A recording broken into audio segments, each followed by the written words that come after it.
કતારગામમાં એક ઇસમે ઇન્કમટેક્સ અધિકારીની ઓળખ આપી 4 હીરાના મશીન બનાવતી કંપનીના કર્મચારી પાસેથી 8 કરોડની લૂંટ ચલાવી ફરાર થઈ ગયા હોવાની ઘટના બનતા પોલીસ દોડતી થઈ ગઈ હતી। ગુજરાતમાં નકલી અધિકારીઓના સ્વાંગમાં છેતરપિંડી કે લૂંટના બનાવો પણ બની રહ્યા છે, ત્યારે સુરત શહેરના કતારગામ વિસ્તારમાં આવેલા બાલા આશ્રમ રોડ ખાતે લૂંટનો બનાવ બન્યો હતો। હીરાના 4 વેપારીઓ કતારગામ સેફ વોલ્ટમાંથી ₹8 કરોડ લઈને ઇકો કારમાં જઈ રહ્યા હતા, ત્યારે કાળીથી બેગ સાથે રોડ ઉપર ઉભેલા એક યુવાને કારને ઊભી રખાવી પોતે ઇન્કમટેક્સના અધિકારી હોવાની ઓળખ આપી કારમાં બેસી ગયો હતો।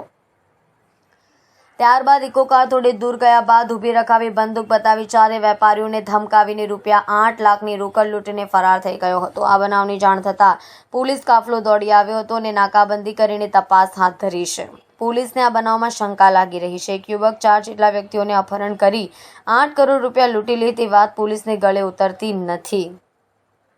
રસ્તા પર બેગ લઈને ઇન્કમટેક્સ અધિકારી તરીકે ઓળખ આપનારા વ્યક્તિની વાતમાં પણ ફરિયાદીઓ આવી જવું અને ₹8 કરોડ આપી દેવા તે વાતને પણ પોલીસ સમજી શકતી નથી। આ બનાવની વિગતો એવી જાણવા મળી છે કે સુરતના કતારગામ વિસ્તારમાં આવેલા બાલા આશ્રમ રોડ ખાતે અનેક હીરા કારખાના, સેફ વોલ્ટ ઓફિસ તેમજ આંગડિયા ઓફિસો આવેલી છે, ત્યારે મંગળવારે બાલા આશ્રમ વિસ્તારમાં લૂંટની ઘટના બની હતી। શહેરના કતારગામ સેફ વોલ્ટમાંથી એક ઇકો કારમાં 4 જેટલા હીરા વેપારીઓ 8 કરોડ રોકડા લઈને જઈ રહ્યા હતા। આ દરમિયાન હાથમાં કાળા કલરની બેગ લઈ રસ્તાની વચ્ચે એક યુવક આવ્યો, ઇકો કારને ઊભી રખાવી હતી ને ત્યારબાદ યુવકે પોતાની ઓળખ ઇન્કમટેક્સના અધિકારી તરીકે આપી હતી। ઇકો કારમાં બેસી ગયો હતો અને ઇકો કારમાં બેસેલા 4 વેપારીઓને થોડી દૂર લઈ જઈ પોતાની પાસે રહેલી બંદૂક બતાવી હતી। બાદમાં ગાડીમાં રહેલા ₹8 કરોડ રોકડા લઈને ફરાર થઈ ગયો હતો।